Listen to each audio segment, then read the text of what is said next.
സമൃദ്ധിയുടെയും ഐശ്വര്യത്തിൻ്റെയും പുണ്യദിനമായി കണക്കാക്കുന്ന അക്ഷയതൃതീയ വരവായി. ഇക്കുറി ഏപ്രിൽ മാസം 30-ാം തീയതി, അതായത് മീനം 17-നാണ് അക്ഷയതൃതീയയുടെ പുണ്യമുഹൂർത്തം സമാഗതമാകുന്നത്.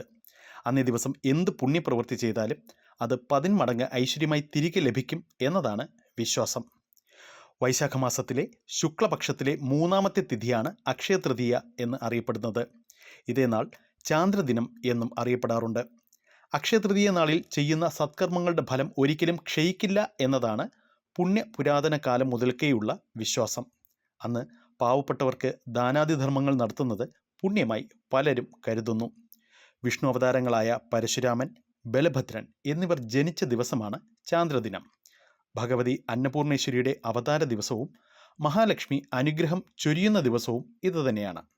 ആയതിനാൽ ഈ ദിനം പരശുരാമ ജയന്തി, ബാലഭദ്ര ജയന്തി അഥവാ കർഷകരുടെ പുണ്യദിനം, സമൃദ്ധിയുടെ പുണ്യദിനം എന്നൊക്കെ പ്രാദേശികമായി പല പേരുകളിലും അറിയപ്പെടാറുണ്ട്.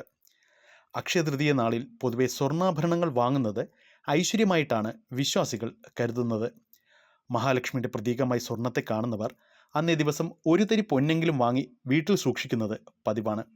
അതിനാൽ പല ജ്വല്ലറികളിലും അക്ഷയതൃതീയ പ്രമാണിച്ച് പ്രത്യേക ഓഫറുകളും ഡിസ്കൗണ്ടുമൊക്കെ നൽകാറുണ്ട്.